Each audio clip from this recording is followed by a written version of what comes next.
નમસ્કાર. ઓમ વક્રતુંડ મહાકાય સૂર્યકોટિ સમપ્રભુ નિર્વિઘ્નમ કુરુ મે દેવ સર્વ કાર્યેષુ સર્વદા. નડતા ગ્રહના શાંતિના સરળ ઉપાય એ વિષય ઉપર આપણે વાત કરીએ છીએ. બાળકનો જન્મ થાય છે તે સમયે પૂર્વ દિશામાં જે રાશિ ઉદિત થતી હોય એને પ્રથમ સ્થાન ગણાય છે, અને પછી એ દિવસે જે ગ્રહો ચાલતા હોય છે તે કુંડળીમાં મૂકવાના હોય છે. અને એ ગ્રહો કેટલીક વખત શુભ પણ નથી હોતા અને અશુભ પણ નથી હોતા.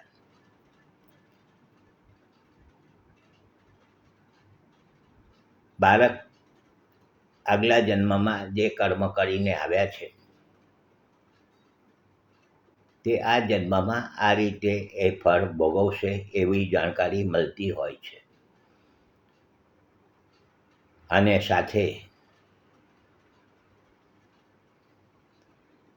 જે કુંડળી બને છે, તૈયાર થાય છે, એના ઉપરથી આખો ખ્યાલ આવી જતો હોય છે ભવિષ્યનો, કે આ બાળક ભવિષ્યમાં શું કરશે, આનું ભવિષ્ય કેવું રહેશે, આ બાળક શું બનશે, કેટલું એનું આયુષ્ય ગણી શકાય. આ તમામ પાસાઓનો વિચાર જન્મકુંડળી ઉપરથી જોઈ શકાય છે. અશુભ ગ્રહ, નડતા ગ્રહ. હવે નડતા ગ્રહમાં આપણે જેમ કીધું ગયા એપિસોડમાં કે ગ્રહો 9 છે. 9 ગ્રહો. પ્રથમ જે ગ્રહ છે, સૌથી પહેલા ગ્રહ એ સૂર્યનારાયણ ભગવાન. કારણ કે બાળકનો જન્મ થાય છે તે સમયે સૂર્યનારાયણ પૂર્વ દિશામાં જે રાશિમાં હોય એના ઉપરથી કુંડળી બનતી હોય છે. 9 ગ્રહોમાં સૂર્ય બળવાન ગ્રહ છે, સૌથી પ્રથમ ગ્રહ. વારોમાં પણ આપણે જોઈએ તો રવિવાર એ પહેલો વાર, સૂર્યનું નામ રવિ પણ છે.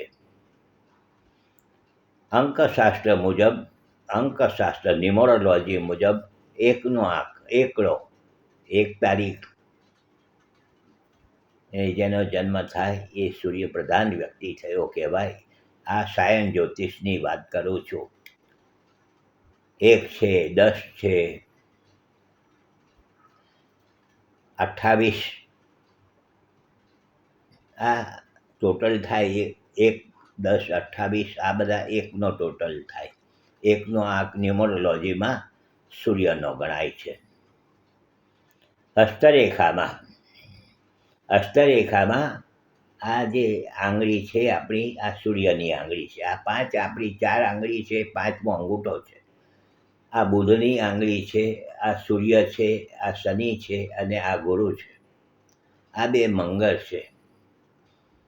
આ શુક્ર છે, આ શુક્ર છે, આ બુધ છે. તો આ સૂર્યની આંગળી ગણાય છે પ્રથમ.